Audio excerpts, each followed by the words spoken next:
우리는 예수님이 친히 주신 비유들을 계속 보고 있습니다. 근데 예수님의 비유가 많지만 통칭할 수 있다면 천국에 관한, 하나님의 나라에 관한 내용들이다, 이렇게 말할 수 있습니다. 오늘 비유는 현대를, 지금을 살아가고 있는 우리가 천국을 바라보며 산다면 과연 지혜로운 삶은 무엇인가, 우리에게 주신 인생의 기회들을 어떻게 쓰는 것이 맞는가에 관한 내용입니다. 보통 오늘의 비유를 불의한 청지기의 비유라고 부릅니다. 불의한 청지기의 비유. 근데 한 번 읽어서는 그 내용이 파악이 잘 안 되는 그런 내용입니다. 저도 이 설교 준비하면서 여러 차례 읽으면서 참 어렵다, 도대체 무엇을 교훈하려고 하는 것일까, 이런 생각이 좀 들었거든요. 이 줄거리가 이렇습니다. 청지기라고 불리는 관리인을 둔 어떤 부자가 있어요. 근데 그 관리인이 자기 지위를 이용해서 축제를 한 겁니다. 뒤로 땡겨 먹은 거예요. 이걸 주인이 알았습니다. 주인이 그걸 불러서 해고시켰습니다. 그 과정에서 이 관리인이 어떤 그 모종의 음모를 진행해 버리는 거예요. 살려고. 근데 그걸 나중에 주인이 알았는데 주인이 이랬다는 거예요. 너 참 지혜롭다. 오히려 칭찬했더라. 이런 내용입니다. 여러분, 그러니 이 비유를 어떻게 우리가 해석을 해야 좋습니까? 참 쉽고도 어려운 얘기입니다. 자, 조금 더 구체적으로 한번 찾아가 보도록 하겠습니다. 1절 보면 이렇게 시작돼요. 어떤 부자에게 청지기가 있다. 여러분, 청지기는 오랫동안 이 집에서 일을 해온 사람입니다. 지금 관리인인데, 이게 집을 관리하는 사람을 말하는 것인데, 쉽게 설명하면 구약에서 여러분 요셉이 보디발 장군 집에서 뭐 했잖아요. 그 집의 가정을 다스리는 일, 바로 그 일이 청지기라고 말하면 되겠습니다. 근데 우리 한글 성경에 보면은 이렇게 한 청지기가 주어가 된 것처럼 이렇게 나와 있어요. 청지기가 주어. 근데 원문에 따르면 그거 아니고 한 청지기를 소유하고 있는 주인이 있다는 거예요. 주인이 주어입니다.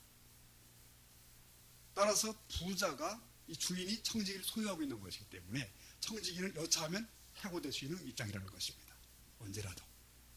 이해되시죠? 자, 근데 그런 그가 주인의 소유를 허비하고 축제한다는 소식이 소문이 들려온 겁니다. 원어를 보니까 이 청지기가 어느 한 번 이렇게 소위 애들 말 삥땅 한 것이 아니고 지속적으로 재산을 훔쳐왔다는 거예요. 허비해왔다는 것입니다.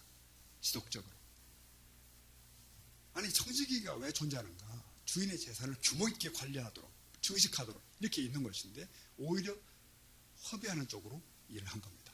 이게 결국은 주인에게 알려지는 것입니다. 결국은 알려졌다는 이 대목도 우리에게 교훈을 주죠. 이거 모든 인간이 자신의 불의를 감추려고 애쓰고 있지만 결국은 드러나는 것이고, 특히 우리 그리스도인들은 심판날이 있다는 것을 기억해야 된다.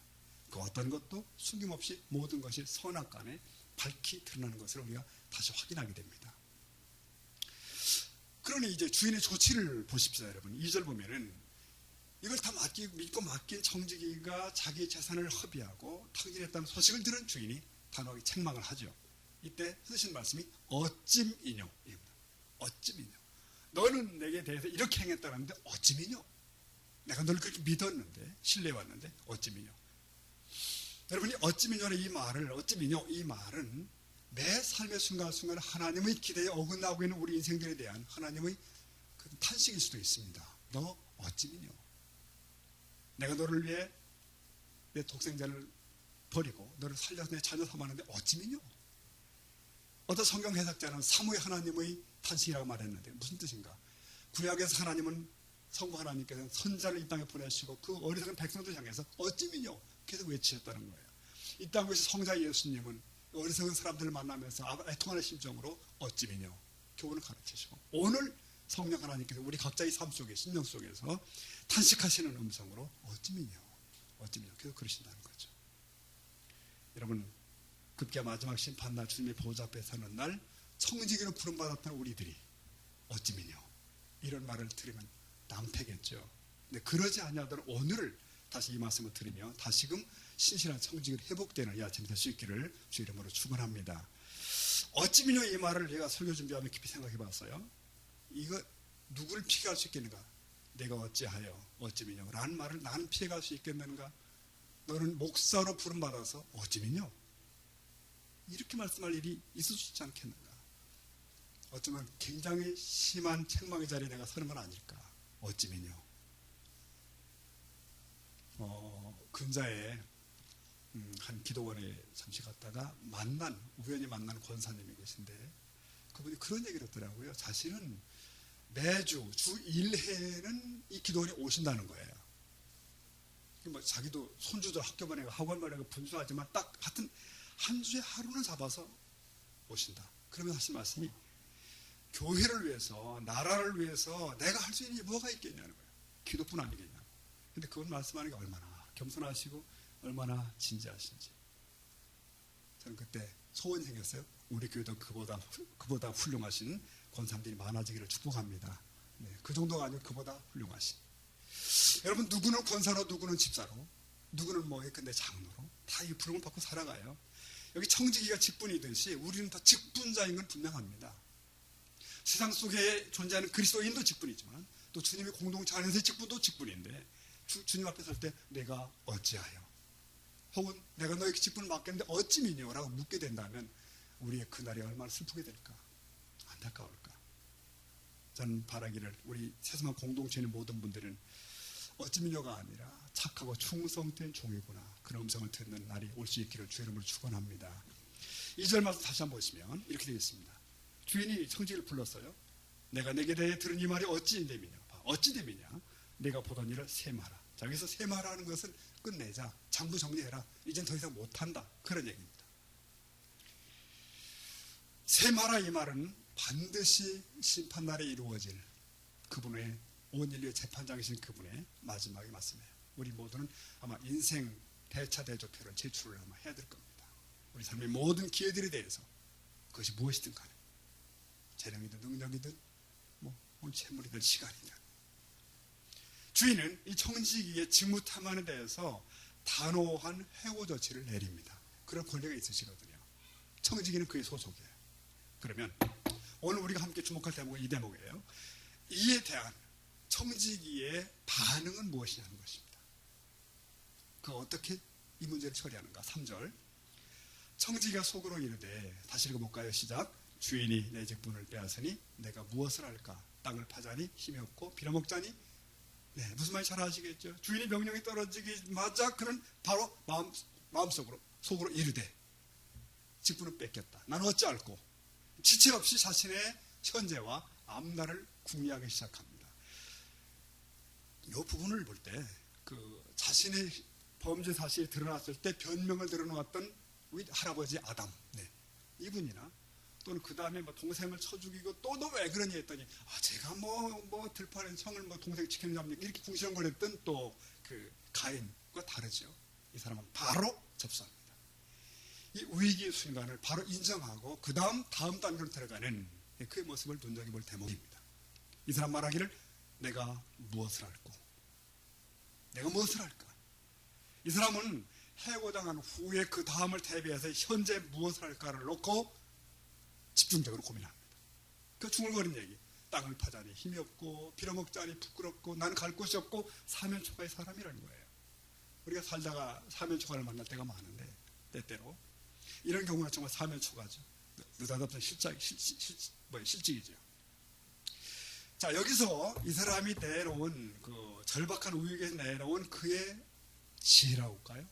그의 묘안을 좀 눈여겨보겠습니다.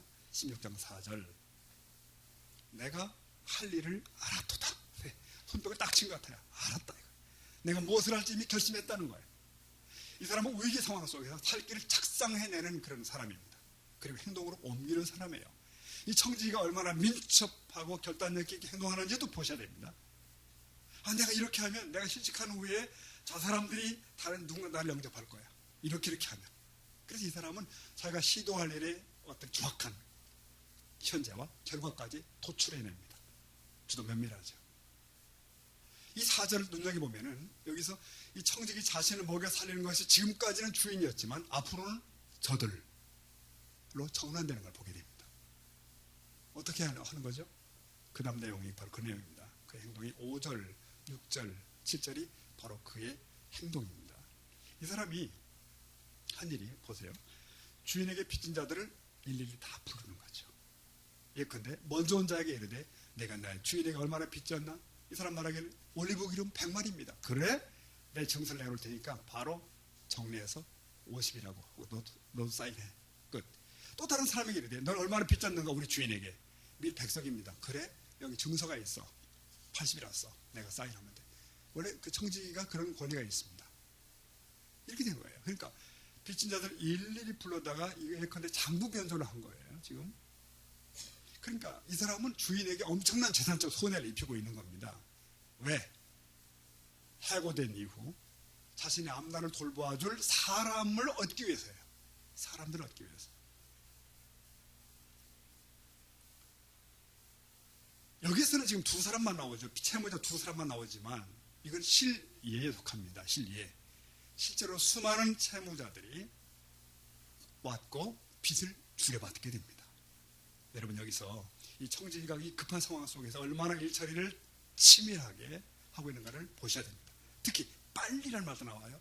빨리. 신속히 일처리를 하는 것입니다. 여러분 청지기는 채무자의 빚을 절반으로 탕감해주는 행위를 통해서 보세요.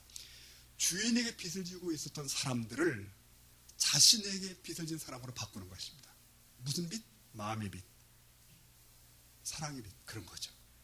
그러니까 자신의 생계와 자신의 앞날을 위해서 채무자들이 마음을 움켜쥐는 작업을 하는 것입니다. 근데 여러분 참 우연일치일까요? 재미있는 것은 지난 수요 예배 때 우리 계속 사무엘사 시리즈를 하잖아요. 사무엘하 강의하는데 이와 너무나 흡사한 내용이 나왔던 거죠. 사무엘하 15장에 다루었는데 거기 보니 부친 다윗에 대해서 반역을 꿈꾸는 아들 누구죠? 압살롬이 나옵니다. 이 아들이 반역을 꿈꾸기 위해서 첫 번째 스텝이 뭐냐면은 이런 거예요. 이른 아침 성문 앞에 서서 왕에게 송사로 오는 사람들을 미리 만나요.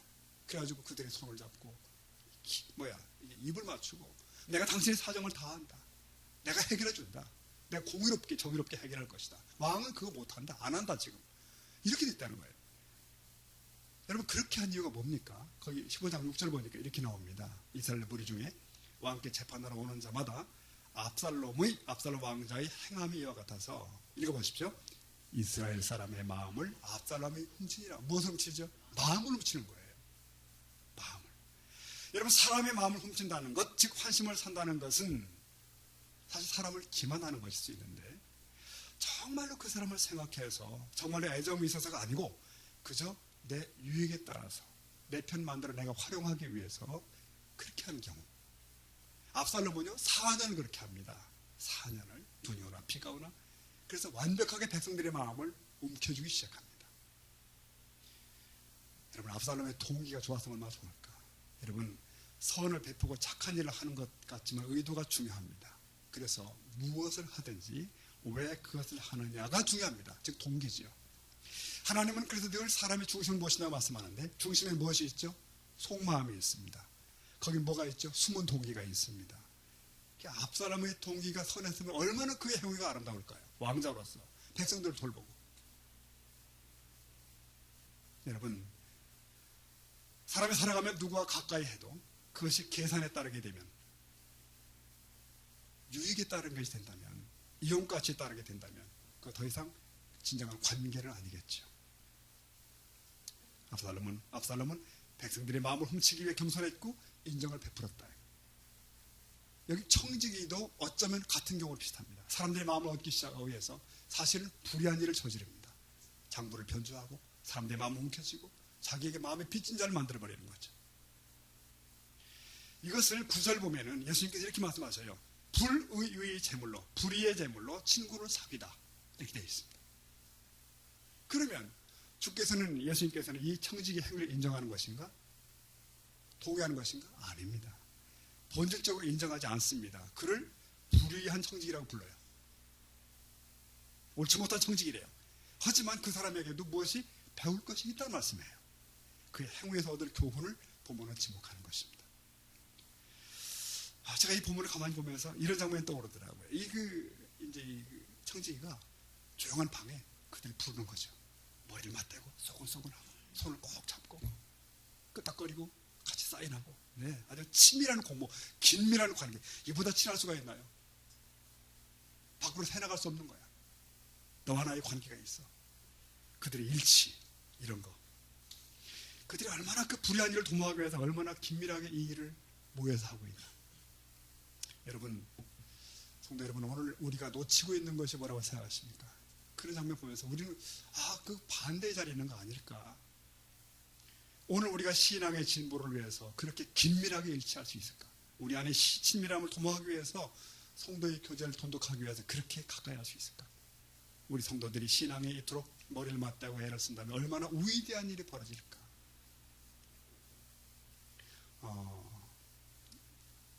2014년 11월의 시점에서 볼 때 우리 새소망교회의 좋은 점도 많지만 아쉬움이 바로 이 따스함의 결핍이라고 생각이 됩니다. 우리가 여러 번 이사도 하고, 그죠?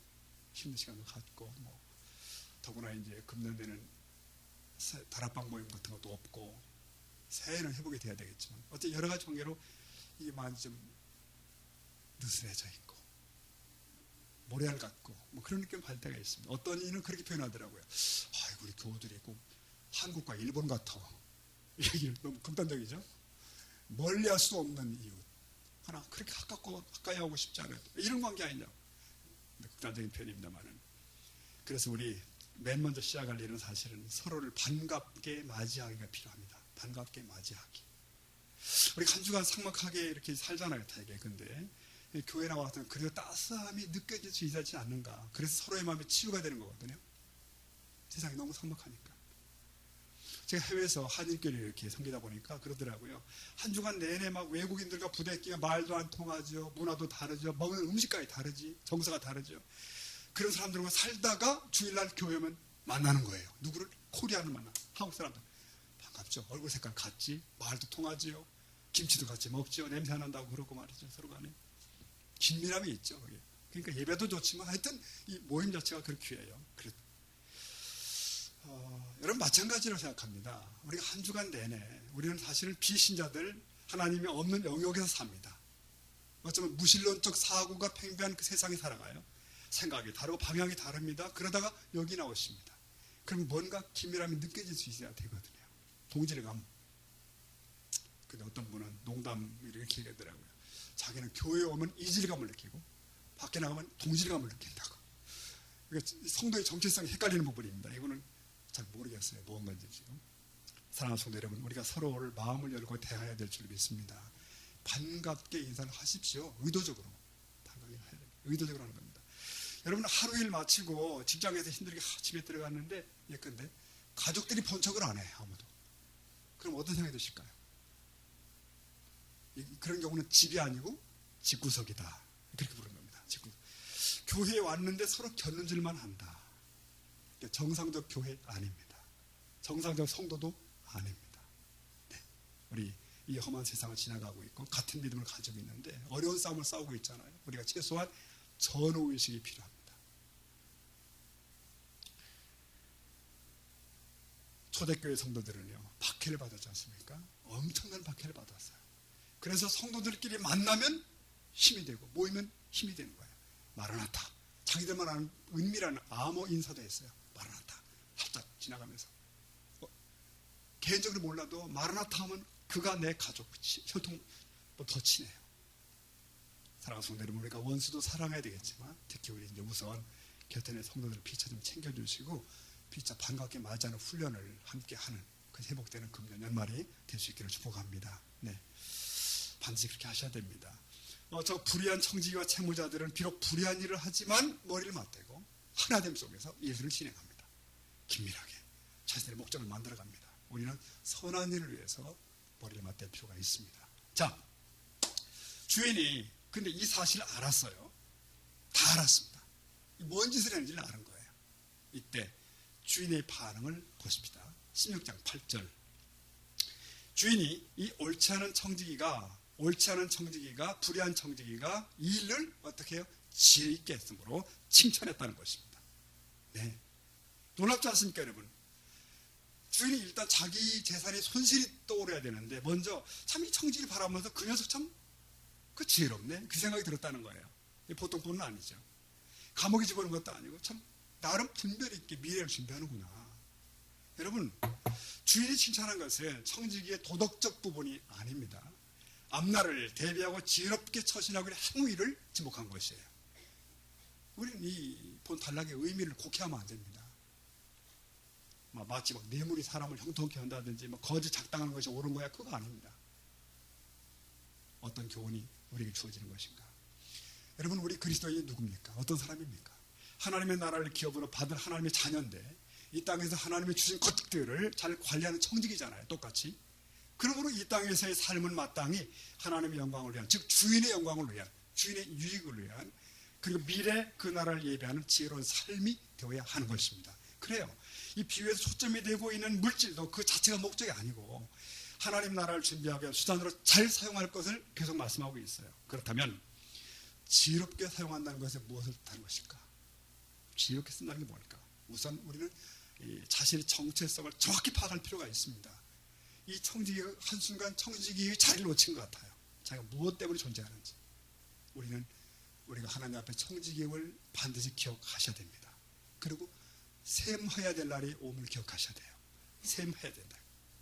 그래서 충성스러운 삶을 살아야 됩니다. 여러분, 여기 불의한 청지기는 바로 세상 사람들을 대표하는 존재입니다.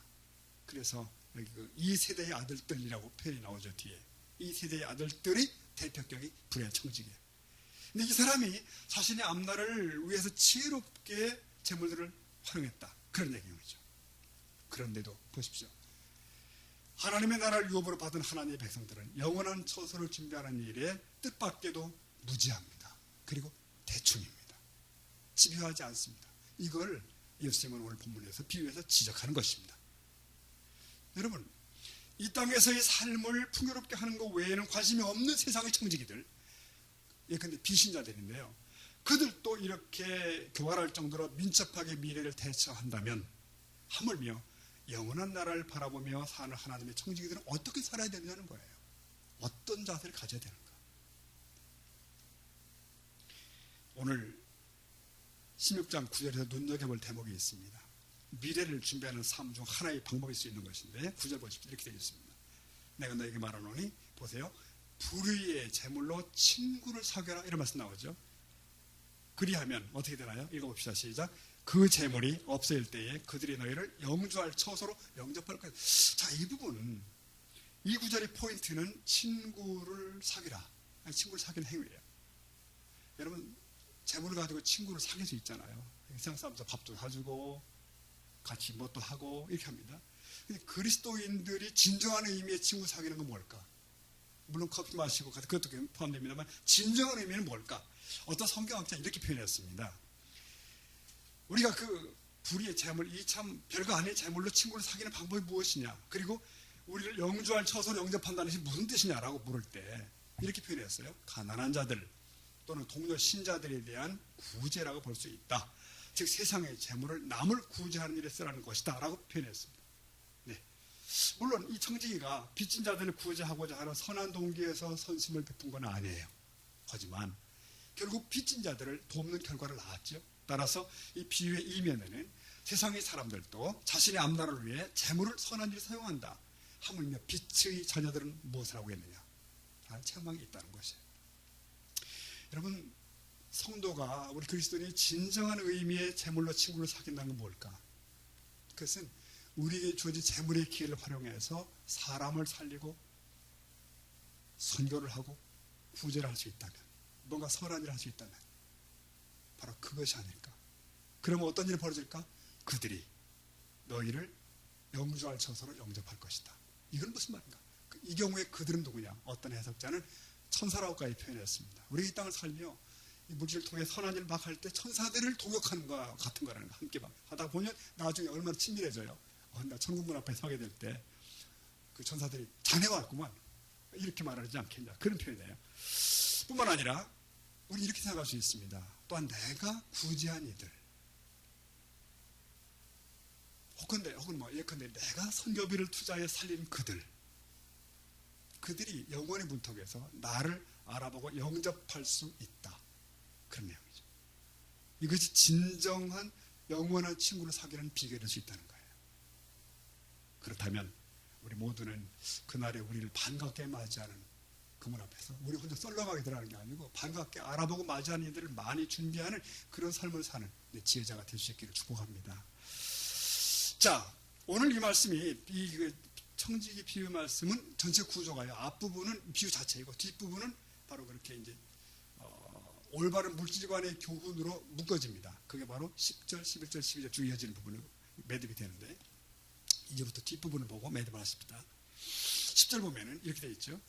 특히 밑줄 친 부분 보면은 지극히 작은 것에 충성된 자가 큰 것에 충성되다. 11절 보면 불의한 재물에 충성치 아니하면 여차여차. 12절 남의 것에 충성하지 아니하면 또 어떻게 되겠냐. 이런 말씀도 보세요. 지금 보세요. 자, 여기 10절, 11절, 12절에서는 하나를 얘기하는 거예요. 다 어떤 재물을 얘기하는 건데 10절에서는 지극히 작은 것, 11절에서는 불의한 재물, 12절에서는 남의 것 이렇게 표현하고요. 이게 무슨 뜻이죠?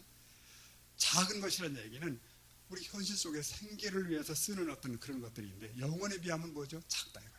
사실 작은 것이에요. 그 다음 불의한 재물이 뭐죠? 이거 천국의 보화에 비춰보면 너무 세속적인 재물이에요. 그러다 보니까 차라리 불의한 재물이라고 표현할 만한 뜻이죠. 그 다음 남의 것이란 말이 무슨 말이죠? 물질을 포함한 세상의 모든 것들은 사실은 내 것 아니에요. 하나님 것이고 나는 사실은 사용하는 자입니다. 남의 것이라는 표현이에요. 이렇게 해서 세 가지를 표현했습니다. 그런데 이 세 가지 표현들과 대비에 나오는 하나의 단어 충성입니다. 모든 구절이 충성으로 묶어져요. 보이시죠 여러분? 왜 예수께서는 재물에 관한 얘기를 하시다 갑자기 충성이라는 말씀으로 엮어가시나? 왜? 이 모든 이야기들은 하나의 단어 충성이라는 개념에 집약될 수 있기 때문입니다. 올바른 재물관이란 뭐냐? 바로 하나님이 주신 것을 하나님을 위해 영혼을 위해 신실하게 지혜롭게 쓰는 것을 말하는데 욥기에 의하면 주신 자도 여호와시여 취하신 자도 여호와시네 그런 고백입니다. 여러분 이 세상의 모든 것들은 원론적으로 주의 것이었고 주께서 위탁하신 것 맞습니다. 그러므로 이 모든 것들을 그분의 원뜻에 합당하게 성실하게 사용하고 살아가는 것이 청지기의 자리예요. 오늘 말씀에 따르면 재물로 뭐 한다고요? 미래를 대비하고 재물로 뭐 하고요? 친구를 사귀고. 근데 이 모든 것들이 궁극적으로 하나님을 위한 충성으로 이어진다는 뜻입니다. 여러분 오늘 전체 이 내용은 결국 13절에서 총 결론이 만들어집니다. 13절을 보니 이렇게 되어 있습니다. 집 하인이 여러분 청지라고 해요. 여기는 갑자기 하인이라고 바뀌죠. 더 가까운 관계의 느낌입니다. 청지보다 하인은 더 가까운 관계인데 하인이 두 주인을 섬길 수 없나니 혹 이를 미워하고 저를 사랑하거나 혹 이를 중히 여기고 저를 경히 여길 것임이니라. 같이 봅니다. 너희는 하나님과 재물을 겸하여 섬길 수 있다 없다? 없다는 것이에요. 이 마지막 결론은 그릇된 재물관을 가진 사람들에 대한 지적입니다. 뭐예요? 나는 둘 다 섬길 수 있다는 거예요. 나는 둘 다 잡을 수 있다. 재물과 하나님을 섬길 수 있다고 보는 거예요. 현재와 영원을 붙을 수 있다고 보는 거예요. 근데 아니라는 것입니다. 혹시 두 주인을 표면적으로 섬긴다 할지라도 둘 중에 하나는 주인이 아닙니다. 두 주인에게 동일한 충성 받을 수 없지요. 하나는 건성이죠. 여러분 출애굽 후에 금송아지 만들어 놓고 거기 춤추던 그 백성들에 대해서 이스라엘 백성에 대해 모세가 이렇게 외치는 거예요. 여호와의 편에 서 있는 자는 다 내게로 오라. 저쪽은 아니다. 이렇게 분명 결단을 촉구합니다. 두 주인이 있을 수 없다는 뜻이죠. 결단과 하나님의 자리에 다른 어떤 것을 겸하여 두고 동시에 섬길 수 없습니다. 여러분 이건 분명한 얘기입니다. 그것이 무엇이든. 왜냐하면 똑같은 마음으로 둘을 섬길 수 없기 때문에요. 하나를 사랑하면 다른 것은 건성입니다. 예컨대 내가 이 사람과 결혼했으면 저쪽은 아닌 거죠. 둘 다 있을 수는 없는 거죠. 예수께서는 하나님과 대등하게 비교되는 자리에 재물을 배치해놓고 재물이 인간에게 끼치는 영향이 얼마나 큰지를 얼마나 가공한지를 생생하게 보여주기를 원합니다. 그래서 누가복음은 특히 이런 식의 비유가 많아요. 재물에 관한 것들. 물질은 여러분 하나님이 주신 소중한 선물입니다. 기업일 수 있습니다. 하지만 이 삶의 수단인 물질에 지나치게 집착이 되거나 고착되면 생각이 바뀌게 됩니다. 그리고 그 물질이 드디어 우상의 자리를, 즉 하나님의 자리를 차지하게 됩니다. 이 비극을 경계하는 것입니다. 오늘 결론은 이렇게 말씀할 수 있습니다. 우리는 누가 뭐래도 천국을 미래를 준비하는 지혜로운 청지기로서의 인생을 살아야 한다는 것입니다. 믿으십니까? 그 길 위해서 긴밀하게 동료 성도들과 믿음을 격려하는 일도 필요합니다. 재물이라는 길을 선용하고 사람들을 마음을 얻는 것도 중요합니다. 세상에는 더디지만 주의 나라를 위해 민첩하시고 세상에서는 좀 어리석기도 하지만 천국을 위해 지혜로운 자로서 이 땅을 살아가는 깨어있는 청직이 될 수 있기를 주님의 이름으로 축원합니다. 우리 기도하시겠습니다.